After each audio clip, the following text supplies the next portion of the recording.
উপস্থিতি আমার শ্রদ্ধেয় মামা কবি শেখ জাহিদ, আমার দুইজন ঘনিষ্ঠ বন্ধু, কাছের অত্যন্ত কাছের মানুষ। একটা ফ্রেমে আমরা বন্দি ছিলাম, তাজ ভাই আমার কবি আল মাহমুদের ৭০তম জন্মদিন। সেখানে আল মাহমুদ ভাই এবং আল মাহমুদের সঙ্গে আমরা যে একটা গ্রুপ ছিলাম, তার মধ্যে আমাদেরকে বলা হতো আল মাহমুদের কবি। এবং আল মাহমুদ ভাই টেলিভিশনে একটা অনুষ্ঠান করতেন, না কবি আব্দুল্লাহ শিকদার ভাই একটা অনুষ্ঠান করতো কথামালা, সেখানে একটা পর্ব ছিল আল মাহমুদের কবি। যাক, আমার সৌভাগ্য হয়েছিল সেইখানে অংশগ্রহণ করার বিটিভিতে। সেখানে আমি সেই অনুষ্ঠানে ছিলাম, আমি কবি জাকির আবু জাফর আর আল হাফিজ ছিলাম। যাই হোক, অনেক কথা বলে গেলেন আমার দুই গুণী বন্ধু। আমি বলি কি, আসলে আমি নিজেরে বড় কবি মনে করি না। আমি প্রায় এই কথাটা বলি, যেটা মাঝে মাঝে আমাদের আরেকজন অগ্রজ প্রিয় কবি আসাদ চৌধুরী বলতেন। তিনি বড় কবি অবশ্যই তিনি বড় কবি, কিন্তু তিনি বলতেন যে আমি পেছনের চেয়ার টেনে বসা মানুষ। আমিও গ্যালারির দর্শক। ওই যে বললো না জামান সৈদি, যে ওই শরৎচন্দ্রের যে ঘটনাটা বললো, শরৎচন্দ্রের ঘটনা, এরকম আরেকটা ঘটনা বোধ আছে বিভূতিভূষণকে নিয়ে। যে একবার দেখা গেছে যে সাহিত্য সভায় প্রচণ্ড বৃষ্টি, সভাপতি তো বসে আছে, কোনো লোক নাই, কেউ আসেনি। এই বৃষ্টির মধ্যে কে আসে? সাহিত্য সভা তো হবে না, পণ্ড ব্যানারটা নিয়ে বসে আছে, বাইকটা নিয়ে কোনো একটা লোক বৃষ্টিতে ভিজে ছাতা নিয়ে আসছে। ওই একজন লোক যে তিনি একটা ইয়ে নিয়ে আসছে গল্প, সেই একজনই পাঠক এবং একজনই সঞ্চালক শ্রোতা। পরবর্তী দেখা গেল যে তিনি বড় মাপের একজন উপন্যাসিক বিভূতিভূষণ বন্দ্যোপাধ্যায়। তার ক্ষেত্রে, জীবনের ক্ষেত্রে এই ঘটনাটি ঘটেছে। কবি নজরুল ইসলাম তো বলছেনই যে অমর কাব্য তোমরা লিখিও যাহারা আছে সুখে। বর্তমানের কবি আমি ভাই, ভবিষ্যতের নয় নবী, কবি ও অকবি যা বলো ভাই, মুখ বুঝে তাই শৈশবী। ওরা লেখা আছে, বন্ধু আর বলিতে পারি না বড় বিষ জ্বালা এই বুকে, দেখিয়া শুনিয়া খেপিয়া গিয়াছি তাই যা হাসে কই মুখে, রক্ত ঝরাতে পারি না তো একা, তাই লিখে যাই রক্ত লেখা, বড় কথা বড় ভাব আসে না খুব বন্ধু বড় দুঃখে, অমর কাব্য তোমরা লিখিও যাহারা আছে সুখে। আমাদের অগ্রজ যারা সাহিত্যকর্ম করে গেছেন, আসলে তারা তাদের সময়ে তিনি তাদের উপমা, তিনি তার উপমা। কিন্তু তার পরবর্তীতে তাজ ইসলাম, আমিন আল আসাদ, শেখ জাহিদি, জামান সৈয়দি, তাজ ইসলাম হবে না, তাজ ইসলাম আমিন আল আসাদ হবে। ঠিক আছে, আল্লাহ পাক যাকে দিতে করাবেন। তো আমি সবসময় বলি যে না, আমি নিজেকে কবি মনে করি না। আমার কবিতায় অনেক সমস্যা আছে। নজরুলের কবিতাও নজরুলেরও অনেক দুর্বল কবিতা ছিল। একটা দুইটা কবিতা শ্রেষ্ঠ হয়ে যেতে পারে। কবি আব্দুল্লাহ শিকদার মাঝে মাঝে বলে যে আল্লাহ, মাঝে মাঝে বলে না, কবিতা তো মারিফতি লাইনের হয়, তুমি এত কৃপণ কেন? তুমি একটা দুইটা লাইনে দিতে পারো না শেখ সাদির মতো, বালাগালুল্লাহ কামালিহি কাসাফাদু জামালি হাসুনাত জামিউ ফেসালিহি সাল্লু আলাইহি ওয়ালিহি, এরকম চারটা লাইন, এরকম দুইটা শ্রেষ্ঠ লাইন আমাকে দাও না, দিয়ে মরে যাব আমি, চিরদিন মানুষ আমাকে স্মরণ করবে। নজরুল ইসলাম যদি শেষও হয়ে যায় সমস্ত তার নজরুল রচনা বলি, কিন্তু আমার বিদ্রোহী কবিতা থাকলেই নজরুল থাকবে। আল মাহমুদের এরকম অনেক শ্রেষ্ঠ কবিতা আছে। নোলক, যে নোলকের কথা একটু আগে উচ্চারিত হলো, নোলক, আমার মায়ের সোনার নোলক হারিয়ে গেছে বনে, হেতায় খুঁজি সারা বাংলাদেশে। বাংলাদেশকে নিয়ে, যে আমাদের দেশের স্বাধীনতা সার্বভৌমত্ব মায়ের নোলকের মতো যে পবিত্র, মায়ের নোলক যেমন মায়ের সতীত্বের প্রতীক, মায়ের নোলক হারিয়ে গেছে, সে খুঁজতে বেরিয়েছে। পল্লকে তিতাস নদী হরিণবরের বাঁকে, সাদা পলক পকড়া জেতায় পাক ছড়িয়ে থাকে। সে সময় পড়তাম ছোটবেলায়, চয়নিক একটা কবিতা পড়েছিলাম, চয়নিক আছিল আমাদের সময়। ঝালের পিঠা কে রেঁধেছে কে, এক কামড়ে একটুখানি আমায় এনে দে, কোথায় পাবো লঙ্কা বাটা, কোথায় আতপ চাল, কর্ণফুলির ব্যাং ডাকছে হারিতে আজকাল। জানতাম না, আল মাহমুদ শুনতাম। আল মাহমুদের কবিতা, কোন আল মাহমুদ চিন্তাম না। আল্লাহর কি সৌভাগ্য, আল্লাহ বলে রাখ যে তোর সেই আল মাহমুদের ঘনিষ্ঠ করে দিল। সেই আল মাহমুদের ঘনিষ্ঠ হওয়ার সৌভাগ্য আমাদের হয়েছে, তাজ ইসলাম হয়ে, তারপরে জামান সৈদি হয়ে। তাদের সাথে চলার যে একটা আনন্দ, এই আনন্দটুকুই আমার লাভ। কবিতাকে ভালোবাসি, ছোটবেলা থেকে বই প্রেমিক ছিলাম। 2 টাকা করে চাঁদা করে ক্লাব তৈরি করেছিলাম, জনতা বয়েজ ক্লাব। সেখানে বই থাকতো, তারপরে আমার বাসায় সেখানে ইনডোর গেমগুলো থাকতো। এগুলো ছোটোবেলা থেকে আমি একটা সংগঠন মানসিকতা সম্পন্ন মানুষ। আমার চাচা ছিলেন মরহুম চাচা জহুরুল করিম খান চৌধুরী, যার ছেলে অ্যাম্বাসেডর, উনি আমাকে এই বইয়ের জগতে নিয়ে আসেন। এবং আমার আরেক চাচা ছিলেন, আমার প্রথমের চাচা, তিনি সুপ্রভাত নামে একটা পত্রিকা বের করতেন, আব্দুর রকিব স্বপন। ওই তাদের সাথে টাচে থেকে থেকে সাহিত্যকে ভালোবাসা আর পড়তে ভালোবাসতাম, পড়তাম। সৈয়দ আলী হাসান স্যার বলেছেন যে ছাপার অক্ষরে লেখা, এটা কি কার লেখা ওটা বড় দরকার নাই, আমি পড়তাম। আমার চাচার সঙ্গে একবার বের হয়েছি এক জায়গায়, তখন তো এরকম অ্যান্ড্রয়েড মোবাইলের যুগ ছিল না, এত মানে এই ইন্টারনেটেরও যুগ ছিল না। তখন বসে আছি এক জায়গায় বাস স্ট্যান্ডে, আমাকে চাচা বললো যে ওই ঠোঙ্গাটা লো, তো ল ঠোঙ্গাটা লো। তো চাচার নেশা ছিল, চাচা বলতেন যে চাচা মানে এমন অবস্থা যে সকালবেলা তার পেপার না পড়লে তার প্রাতরাশ হইতো না। হ্যাঁ, পেপারটা তার পড়তে হবে, এটা মানে সিগারেটের যেমন নেশা, সিগারেট খেতেন আর পেপার পড়তেন। ওই ঠোঙ্গাটা কি লেখা, ঠোঙ্গাটা দেখতো, ঠোঙ্গাটা নিলাম, তিনি খুললে ঠোঙ্গাটা ছিঁড়ে পড়তে শুরু করলেন। মানে 4 আঙ্গুল একটা লেখা, ওটা উনি পড়বেন। এখানে একটা দেখা গেল যে একটা স্কুলের বাংলা বইয়ের বোধিনী, যেটা বলা হয়তো যে আর কি নোট বই, সহজ বোধিনী যে বের হইতো না, নোট বইয়ের একটা পৃষ্ঠা, তো এখানে লেখা আছে। আমাকে বলতেছে এটা কি লেখা দেখছিস, ধেনু, বলতো ধেনু মানে কি? তো আমি বলতে পারলাম ধেনু মানে হচ্ছে তীর, রংধনু না, ধেনু মানে গাভী। তা আমাকে সে শিখালেন। তো এই যে তাদের সঙ্গে চলে চলে পড়তে শিখেছিলাম, বইকে ভালোবেসেছিলাম। কবি গোলাম মোহাম্মদ ভাই বলতেন, আহারে কেন যে বইকে ভালোবেসেছিলাম, কেন যে কবিতাকে ভালোবেসেছিলাম, তা না হয় যে চালের ব্যবসা করতাম তাহলে বড় আড়তদার হয়ে যেতাম, কেন যে বইয়ের পাগল হইলাম। এই যে দেখেন, দুঃখ লাগে আসলে আমাদের দেশের প্রতিভাগুলো ঝরে ঝরে পড়ছে। আমাদের দেশের এই যে কবি গোলাম মোহাম্মদ, যার নাম উচ্চারণ করলাম, তাকে স্মরণ করে একটা আর্টিকেলও লেখা হয়। কবি কায়কোবাদ হারিয়ে গেছে, তাকে নিয়ে কোনো আর্টিকেল নাই। তারপরে এই মনিরুদ্দিন ইউসুফ সাহেবের ছেলে সৈয়দ আনিস, উনি যতদিন জীবিত ছিলেন ওনার বাবাকে নিয়ে মাতামাতি করেছেন, এখন আর নাই। ঠিক আছে, যে সমাজে গুণীর জন্য সে সমাজে গুণী জন্মগ্রহণ করে না, যে সমাজে গুণীর কদর নেই। ডক্টর শহীদুল্লাহ বলেছেন কথাটা, খুব লজ্জা লাগে, খুব দুঃখ লাগে কথাগুলো। যেখানে পার্শ্ববর্তী যে রাষ্ট্রের, আমরা বললাম রাষ্ট্র সম্পর্কে, পার্শ্ববর্তী ভারতের কলকাতার যে সে হিন্দু সমাজ বা সেই সমাজে তাদের পাড়ার, এলাকার, পরিবারের, বংশের কিংবা এলাকার কোন গুণী মানুষকে তারা মাথায় করে রাখে এবং তারা পরিচয় করে দেয়, আমাদের কবি, ও আমাদের ফুটবল খেলোয়াড় জানিস, ও মানে গর্ব করে। আর আমাদের এখানে ব্যঙ্গ করা হয়, কবি না ফুল কবি না বান্দা কবি। এগুলো আমার জীবনের ঘটনা থেকে বলছি, খুব লজ্জাজনক। যেমন এই আপনারা ইয়াকুব আলী চৌধুরীর নাম শুনেছেন। ইয়াকুব আলী চৌধুরীর মৃত্যুর পর তার লাইব্রেরি বিক্রি হয়েছে, কেজির টুকরি বিক্রি হয়েছে, দুঃখজনক। পাঠাগার ধ্বংস করে কারা? হালাকু খানের বংশধররা পাঠাগার ধ্বংস করে। অথচ জার্মানিতে যে ঘরে পাঠাগার নাই, যে ঘরে বই নাই, সে ঘরে ভদ্রলোকই মনে করে না, ও নিচু বংশের লোক, ওর ঘরে লাইব্রেরি নেই, ওর সঙ্গে আত্মীয়তা করা যাবে না, ওর বাসায় তো বই নাই, তো পাঠাগার নাই, তো ও তো অশিক্ষিত। লিটারেচার থেকে লিটারেট বলা হয়, যার ভিতরে লিটারেচার আছে তিনি লিটারেট। আরবি ফার্সিতে বলা হয় আদাবিয়াত, আদব থেকে আদাবিয়াত বলা হয় ফার্সিতে সাহিত্যকে। সাহিত্য যার ভেতর নাই, তার ভেতরে আদব নাই। আমার কবি হওয়ার জন্যই যে আমার সাহিত্য লাগবে তা না, আমার মানুষ হওয়ার জন্য। কোরআন কি? কোরআন তো আল্লাহর থেকে ঐশী গ্রন্থ না, সেটা কি? সেটাও তো আদাবিয়াত, সর্বশ্রেষ্ঠ আদাবিয়াত, ওটা সর্বশ্রেষ্ঠ সাহিত্য। আমি সাহিত্য বলবো না, বললে আবার এটা আল্লাহর দেয়া জীবন বিধান, আল্লাহর তরফ থেকে আসা জীবন বিধান। এটা তো সাহিত্যেরও সাহিত্য, মাস্টার অফ দ্য মাস্টার, তাই না?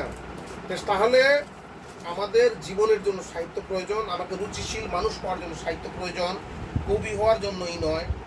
কবিতা লেখা হচ্ছে আল্লাহর দান, এটা তো আপনারা শুনলেন, দুই বক্তা বলল। আমাদের সপ্তদশ শতকের কবি আলাউল, তিনি বলেছিলেন, কদাচ কবিরা নহে সামান্য মনুষ্য, নিশ্চয়ই জানিও কবি ঈশ্বরের শিষ্য।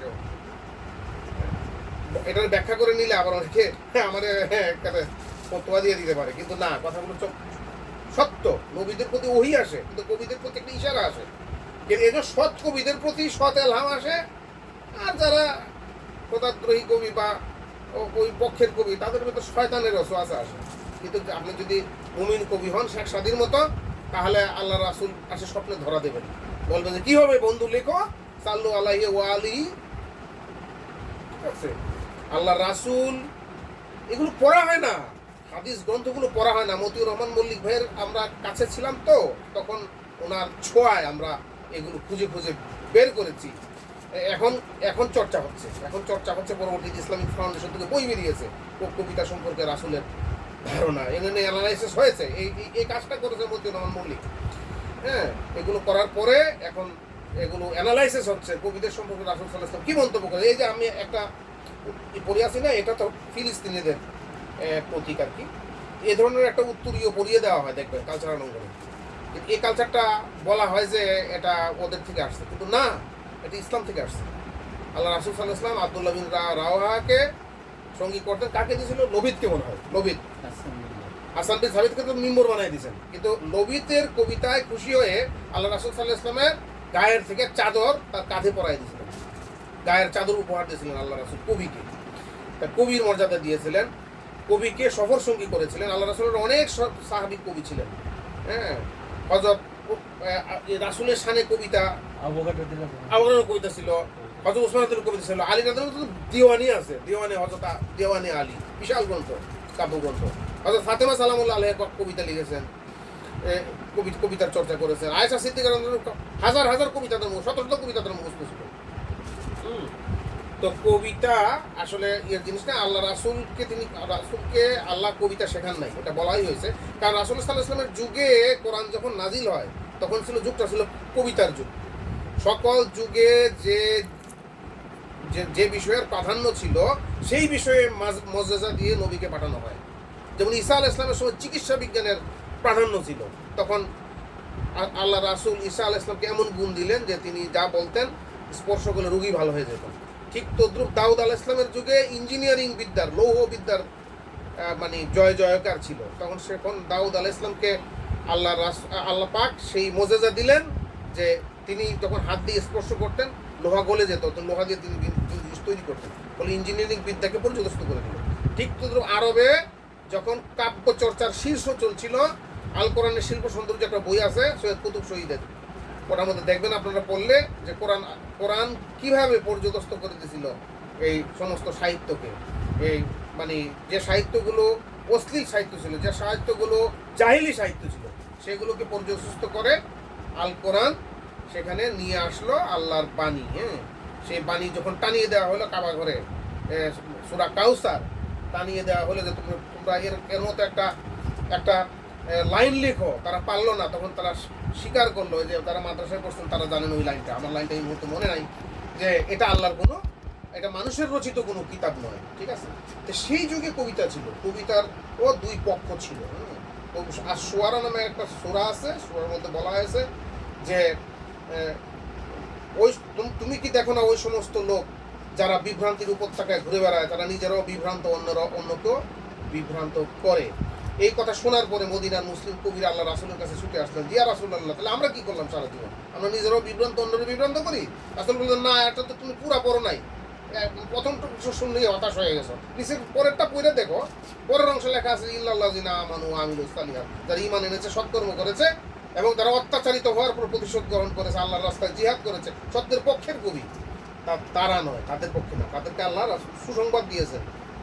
এবং আল্লাহ রাসূল সাল্লাল্লাহু আলাইহি ওয়াসাল্লাম হাসান বিন সাবিত রাদিয়াল্লাহু আনহু মসজিদের মিম্বরে, মানে তার একটা মিম্বর ছিল, সেই মিম্বরের আল্লাহ রাসূল বক্তব্য রাখতেন, আর তার পাশে একটা মিম্বর ছিল, সেখানে দাঁড়িয়ে হাসান বিন সাবিত কবিতা পড়তেন।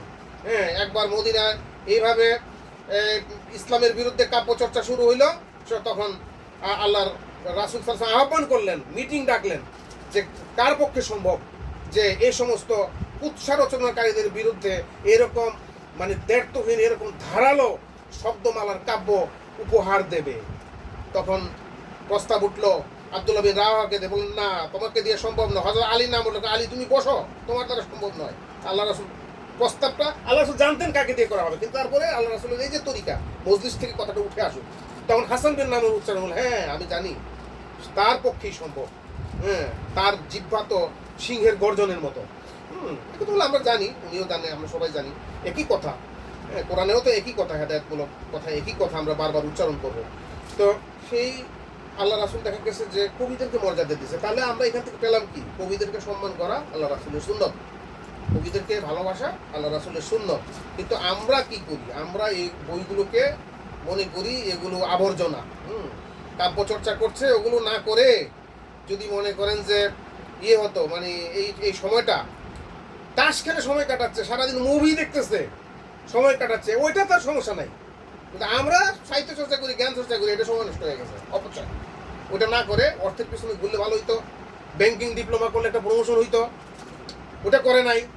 তারে ওইটা তো আমি করি না, আল্লাহ তো আমার দিয়ে এটা করায়, এটা আল্লাহ আমার তো এই দায়িত্ব দিছে, এটা দিয়ে আমার সচেতনতা দিছে, সমাজের অসঙ্গতির বিরুদ্ধে কথা বলার বিরুদ্ধে চেতনা দিছে। ওই যে ইয়ার একটা গান আছে, ওর নাম জানি কি, আরে তোর পুতুলের মতো করে সাজিয়ে, গানের গায়কের নাম কি? কুমার বিশ্বজিৎ। হ্যাঁ, কুমার বিশ্বজিৎ। কুমার বিশ্বজিতের গান আছে, ঘর দিলা সংসার দিলা তো বৈরাগী মন কেন দিলা রে। তা এই যে বৈরাগী মন বা কাব্য চেতনা, এটা আল্লাহ দিছে তো আমাকে, তাই না? তা আপনি আমার আল্লাহর দেওয়া দানকে উপহাস করতেছেন কেন? আপনার তো উচিত আমাকে পৃষ্ঠপোষকতা করা, আপনার তো উচিত আমাকে মাথায় করে রাখা, আপনার তো উচিত পাড়ায় পাড়ায় বলে বেড়ানো যে আমার চাচাতো ভাই একজন কবি, আমার বোনের জামাই একজন কবি, আমার বলে বলে গর্ব করবেন আপনি আমাকে নিয়ে। গর্ব করবেন এই জন্য যে আমার বংশে, আমার গোত্রে, আমার এলাকায় আমিন আল আসাদ নামে এক লোক আছে, সে সৎ মানুষকে গর্ব করবেন। হারাম টাকা কামাই করে 4 তলা বাড়ি করছে, তাকে নিয়ে গর্ব আপনার করার তো দরকার নাই। আপনি গর্ব করবেন যে আপনার বংশে একজন সৎ মানুষ জন্মাইছে, সত্যবাদী জন্মাইছে, জীবনের কারণে পরোয়া করে না, প্রমোশনের জন্য পরোয়া করে না, সত্য কথা বলে ইয়ে থেকে ট্রান্সফার নিয়ে চলে আসে মিরপুর শাখায়।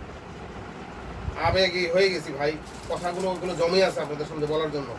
এগুলো আমি বুঝি।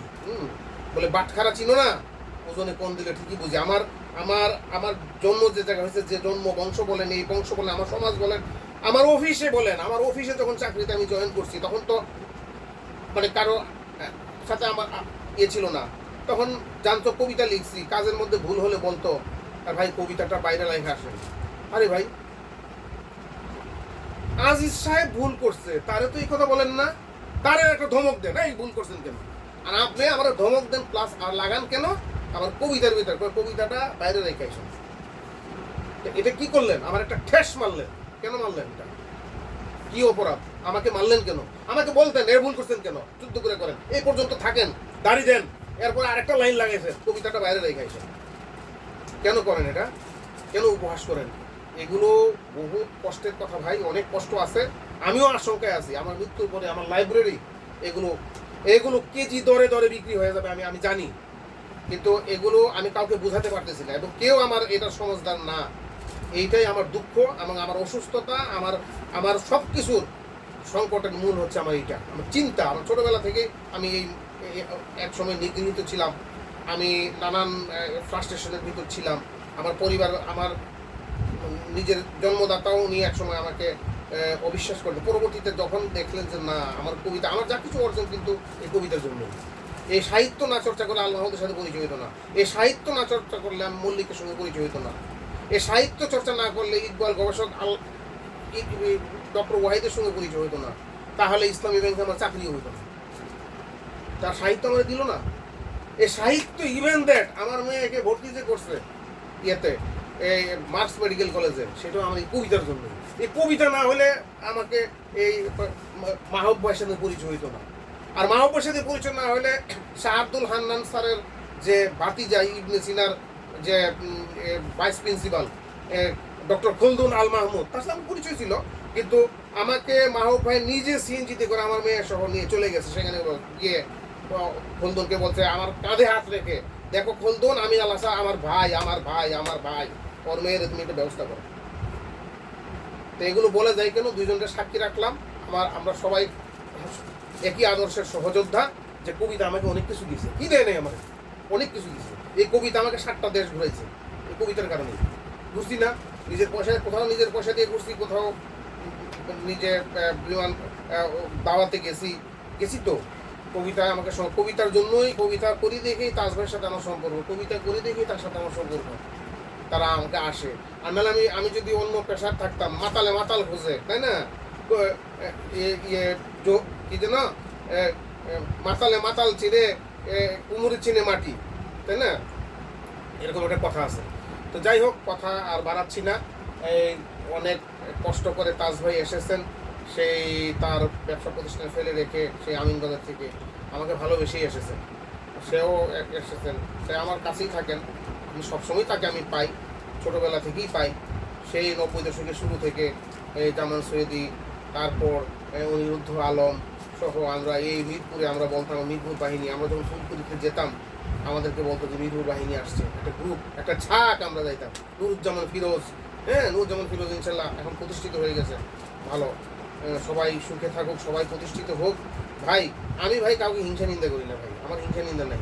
কারণ হচ্ছে যে কাজটা আমি পারি না সেটা যদি জামান সৈয়দি পারে, সেটা যদি রহমান মাজিদ যদি টেলিভিশন চ্যানেলের মালিক হয়ে যায়, আল্লাহ যদি তারা দিয়ে করে, এটা আমার হিংসা করার কি আছে? এটা আমার গৌরবের বিষয় যে আমার একটা বন্ধু, আমার অনুজ, সে এটা করছে। এটা গৌরবের, এটা হিংসার কিছু নাই। আমি পারি না, আমি ম্যারাডোনা জিতলে যদি আমি আনন্দিত হই, তাহলে আমার এক ভাই যদি সফল হয় আমি আনন্দিত হব না কেন? সে তো সবচেয়ে বড় কৃপণ, যে পরের সাফল্য দেখে হিংসা করে। আল্লাহ কি আমাকে দিতে পারে না? আমাকে যতটুকু রাখছে আলহামদুলিল্লাহ, আমি শুকরিয়া। আমি সবাইকে জন্য দোয়া করি, সবাই আমার জন্য দোয়া করবেন যাতে আমার জীবনের লক্ষ্যগুলো আমি অর্জন করে যেতে পারি, এবং বিশেষ করে আমার এই সংগৃহীত বইগুলো এবং বিষয়ভিত্তিক গুছিয়ে একটা যেন পাঠাগার বা একটা কালচার সেন্টার আমি করে যেতে পারি, এবং আমার অপ্রকাশিত বইগুলো যে বের করতে পারি, যেটা আমার দুই বন্ধু জামান সৈয়দি এবং তাজ ভাই বললেন, সেগুলোর ভেতরে উত্তম অনুত্তম বাছাই করে শ্রেষ্ঠ লেখাগুলো দিয়ে যেন আমি সংকলন করে যেতে পারি। লেখা ফেলনা নয়, আমার অনুত্তম লেখাগুলো আমারই লেখা, সেটিও হয়তো আবার অন্যভাবে বের হবে, কিন্তু সবগুলো লেখা যেন বের হতে পারে। এবং আমার আত্মীয় স্বজন যারা যে জায়গায় প্রতিষ্ঠিত আছে, তারা যদি আমার একটু হেল্প করে সহযোগিতা করে, তাহলে ইনশাল্লাহ আমিও এই কৃতিত্বের স্বাক্ষর রেখে যেতে পারবো, সমাজে ভূমিকা রেখে যেতে পারবো, ভালো ভালো কাজ করে যেতে পারবো। ভালো ভালো কাজ করার মধ্যেই আনন্দ। আমি পরকালে গেলে আমাকে বলবে না যে আমি কবি ছিলাম না কি ছিলাম, আমাকে বলবে যে আমি কি কাজ করে আসছি, আমল নিয়ে আসছি, মান রাবুকা, ও দিনুকা, এগুলো বলবে। তো আমরা যেন পরকালের পাথর সংগ্রহ করতে পারি এবং ভালো মানুষ হতে পারি, সমাজে ভালো ভালো কাজ করতে পারি, এবং ভালো কাজের মধ্যে যে আনন্দ আছে সেই আনন্দ, সেই স্বাদটা যেন আমরা অনুভব করতে পারি। এই কথা বলে আমি আমার কথা শেষ করছি। ধন্যবাদ।